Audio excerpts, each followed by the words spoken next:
আসসালামু আলাইকুম। প্রিয় দর্শক, আজ সন্ধ্যায় প্রধান উপদেষ্টার যে ভাষণটা হলো, সেই ভাষণটা নিয়ে উনি অনেক বড় ভাষণ দিয়েছেন, অনেকগুলি ইস্যু নিয়ে এসেছেন। সবগুলি নিয়ে আলোচনা করা যায়, কিন্তু আমি সবগুলি নিয়ে আলোচনা করব না। আমি তাৎক্ষণিকভাবে কেবল নির্বাচনের তারিখ নিয়ে দু তিনটা কথা বলতে চাই। উনি ঘোষণা করেছেন যে আগামী বছরের এপ্রিলের প্রথমার্ধের শুরুর দিকের যে কোনো একদিন নির্বাচন হবে, কোনো সন্দেহ নেই। এই জন্য ওনাকে ধন্যবাদ দিতে হবে এই কারণে যে উনি অনেক বলা করার পর উনি একটা নির্বাচনের সুনির্দিষ্ট তারিখ ঘোষণা করলেন। আগে তো একটা অনির্দিষ্ট অবস্থায় ছিল, মানুষ বুঝতে পারছিল না কবে নির্বাচন হবে। এই তারিখ দেওয়াটা আমি মনে করি একটা পজিটিভ দিক। কিন্তু পাশাপাশি আমি এটাও বলতে চাই যে এপ্রিলের ফার্স্ট উইক কেন, এপ্রিলের মাঝামাঝি কেন, মাঝামাঝি সময় প্রথমার্ধ কেন, ওই সময় করলে কি লাভ, অথবা এর আগে করলে কি ক্ষতি, জানুয়ারিতে করলে কি ক্ষতি, জুনে করলে, জুনে প্রথমে করতে চেয়েছিলেন জুন পর্যন্ত, ওটাকে এগিয়ে এনে এপ্রিল করেছেন, এটা একটা পজিটিভ দিক, কোনো সন্দেহ নেই। কিন্তু তার আগে কেন নয়? উনি বলেছিলেন, আগের থেকে বলেছিলেন যে ম্যাক্সিমাম রাজনৈতিক দলগুলো যা চাইবে, যেভাবে চাইবে উনি সেভাবেই নির্বাচনের কথা বলবেন। উনি যখন জাপান গেলেন, জাপান যে উনি বললেন যে মাত্র একটি মাত্র দল ডিসেম্বরে নির্বাচন চায়। তারপরে ঐক্যমত্য কমিশনের যে সভাটা হলো, দ্বিতীয় পর্যায়ের সভা, সেখানে তার সঙ্গে প্রায় 28টা রাজনৈতিক দল দেখা করেছে, এবং এই 28টা দলের মধ্যে 25টা দলই বলেছে তারা ডিসেম্বর কিংবা তার আগে নির্বাচন চায়। আর আমি পরে শুনেছি, 3 তারিখে আমি দেখলাম একটা অনুষ্ঠানে জামাতের পক্ষ থেকে বলা হলো তারা এপ্রিলের মধ্যে নির্বাচন চায়। তাহলে বিষয়টা কি দাঁড়ালো? প্রধান উপদেষ্টা জামাতের পক্ষ নিলেন, বিএনপি সহ আর বাংলাদেশের যে 25টা দল, নিবন্ধিত দল, বললেন যে তারা ডিসেম্বরের মধ্যে নির্বাচন চায়। উনি সেটাকে উপেক্ষা করলেন। কেন করলেন? এটা কি ইচ্ছাকৃত? আমার মনে হয় এটা ইচ্ছাকৃত। উনি বিএনপিকে বোঝানোর চেষ্টা করলেন, তোমরা যত কিছুই বলো না কেন, তোমাদের কথা কোনো গুরুত্ব আমার কাছে নেই, আমি যেভাবে চাইবো সেভাবে হবে ইলেকশন। এবং উনি এপ্রিলের মধ্যে, কেন এপ্রিল, এপ্রিলে কি সুবিধা, কেন এপ্রিলে পারলে ডিসেম্বরে পারবেন না, এই ব্যাখ্যাটা কিন্তু ওনার এই বিরাট ভাষণে আমি কোথাও পেলাম না। এবং ওনার যে ভাষণ, উনি কেন করিডোর দিতে চাচ্ছেন, করিডোর মানে আপনার এই মানবিক চ্যানেল যেটা, সেটা কেন দিতে চাচ্ছেন, উনি কেন বন্দর ভাড়া দিতে চাচ্ছেন, উনি হজ কিভাবে করাচ্ছেন, উনি কিভাবে আরো কি কি কাজকর্ম করছেন, এগুলো যে ফিরিস্তি দিলেন, এটা আমরা আগেও দেখেছি। প্রত্যেকটা সরকারের মধ্যে এই ধরনের একটা টেন্ডেন্সি কাজ করতো, যে তারা সব ফিরিস্তি দিতেন, যে তারা কি কি করেছেন। ভাই, সরকারে যিনি থাকেন ওনাদের ফিরিস্তি দেওয়ার কোনো দরকার নাই। এই টেকনিকটাই মনে করি অপ্রয়োজনীয় টেকনিক। পৃথিবীর অন্য কোনো দেশে ফিরিস্তি দেয় বলে আমার কাছে মনে হয় না। আপনি কি করেছেন সেটা আপনি বলার দরকার পড়ে না, এটা তো আমরা জানি। আপনি যে কাজটা করেছেন ওই কাজটা তো এই দেশের জনগণের জন্যই করেছেন। এদেশের জনগণ হিসেবে আমরা সেটা টের পাই না? আমাদের তো টের পাওয়ার কথা। যদি আমরা টের পাই সেটা আপনি বলার দরকার নাই। আর যদি আমি টের না পাই তাহলে আপনি বলে কি লাভ?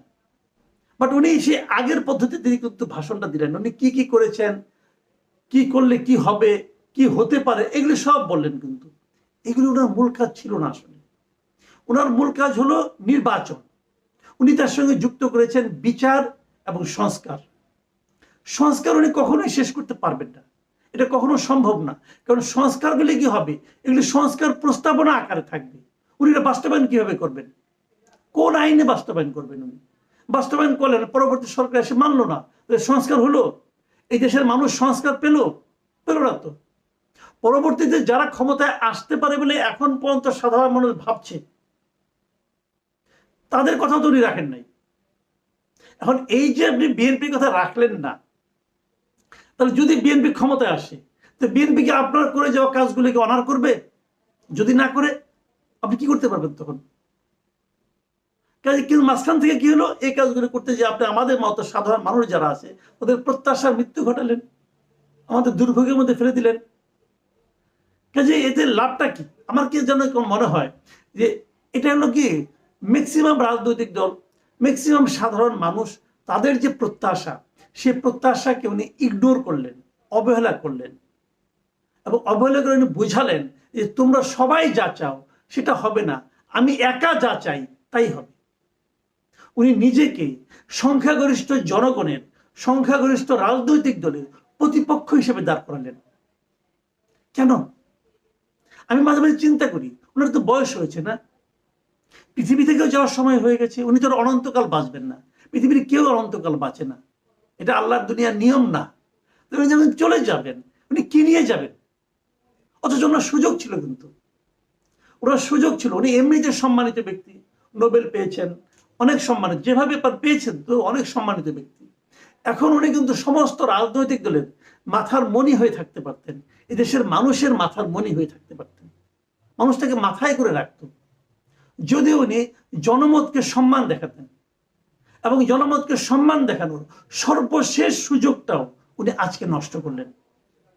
এতদিন যা বলেছেন বলেছেন, উনি যদি বলতেন যে আমি ডিসেম্বরে নির্বাচন দেব, তাহলে সমস্ত দেশের মানুষ ওনাকে সম্মান করত এবং বলতো উনি যা করেছেন ভালো করেছেন। এবং আর ডিসেম্বরে আসতে আমাদের 6 মাস বাকি আছে, এই 6 মাসে ওনার এই সংস্কার প্রস্তাবনাগুলি কি এক জায়গায় আনা যাবে না? আর এক গো ধরেছেন বিচার সম্পন্ন করবেন, আপনি বিচার সম্পন্ন করতে পারবেন? লুৎফুজ্জামান বাবু সাহেবের কথা মনে আছে, এই ভদ্রলোকের ফাঁসির আদেশ হয়েছিল আরো 13 বছর আগে, সেই ফাঁসিকে বাস্তবায়ন করা গেছে, কেউ করতে পারছে? পায়নি তো। এটাই স্বাভাবিক বিচারিক প্রক্রিয়া।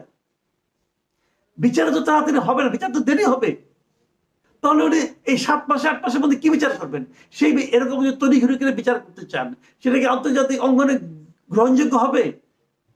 বিচারের নামে এই দেশে এখন কি চলছে এটাকে আমরা দেখছি না। একটা হত্যা প্রচেষ্টা হয়েছে, হত্যা হয় নাই কিন্তু, একটা হত্যা প্রচেষ্টা হয়েছে বলে বলছেন, তার জন্য 200-300 লোককে আসামি করছেন, সমস্ত শিল্পীদেরকে আসামি করছেন, করে করে আবার জেলে ঢুকাচ্ছেন, তাদের আবার জামিন হচ্ছে না। এগুলো আমরা দেখছি না। মাঝখানে আমরা ডেভিড বার্গম্যানের একটা লেখা পড়লাম, উনি এটাই বলেছেন কিন্তু, যে বিনা মানে আপনার কারণে এই যে জামিন দেওয়া, বিনা তদন্তে তাদের জামিন, বিনা তদন্তে গ্রেপ্তার করা, জামিন না দেওয়া, এগুলি কোনো সুবিচারের নমুনা নয়। এবং এটা ওনার আমলে হচ্ছে, এই ইউনূস সাহেবের আমলে হচ্ছে, মব কালচার ইউনূস সাহেবের আমলে হচ্ছে। এগুলি কি ভালো কিছু? ভালো কিছু না। এবং এটাকে উনি আরো দীর্ঘায়িত করতে চাচ্ছেন। আমি জানি না শেষ পর্যন্ত বিএনপি কি করবে। আমি মনে করি বিএনপির সংঘাতে না যাওয়া ভালো। বিএনপি আজকে আলোচনায় বসেছে, হয়তো আমার এটা প্রচারিত হতে হতে বিএনপির সিদ্ধান্ত আমরা জেনে যাব, কি হবে আমি জানি না। কিন্তু আমি মনে করি উনি যখন গো ধরেছেন, দেশটাকে যেন সংঘাতের দিকে কেউ নিয়ে না যায়, আমরা সংঘাত চাই না। উনি যখন গো ধরেছেন, আমি মনে করি বিএনপি কি করবে আমি জানি না, তবে আমি মনে করি এটা নিয়ে সংঘাতের দিকে যাওয়া প্রয়োজন নাই। আর নির্বাচনটা হোক, শান্তিপূর্ণভাবে নির্বাচনটা হোক। আরেকটা কথা বলে শেষ করি, সেই নির্বাচন ডক্টর ইউনূসের অধীনে হয়। ডক্টর ইউনূস সাহেব এ পর্যন্ত যত কাজ করেছেন, সেই এনসিপির গঠন থেকে শুরু করে আজকে নির্বাচনের তারিখ ঘোষণা করা পর্যন্ত, উনি কিন্তু নিরপেক্ষতা বজায় রাখতে পারেননি। ম্যাক্সিমাম দলের কাছে ওনার গ্রহণযোগ্যতা আমি মনে করি সেই পর্যায়ের নাই। ওনাকে নিরপেক্ষ বলা যাবে না। আমরা একটা নিরপেক্ষ সরকারের অধীনে নির্বাচন চাই। প্রিয় দর্শক, এখন এ পর্যন্তই। আল্লাহ হাফেজ।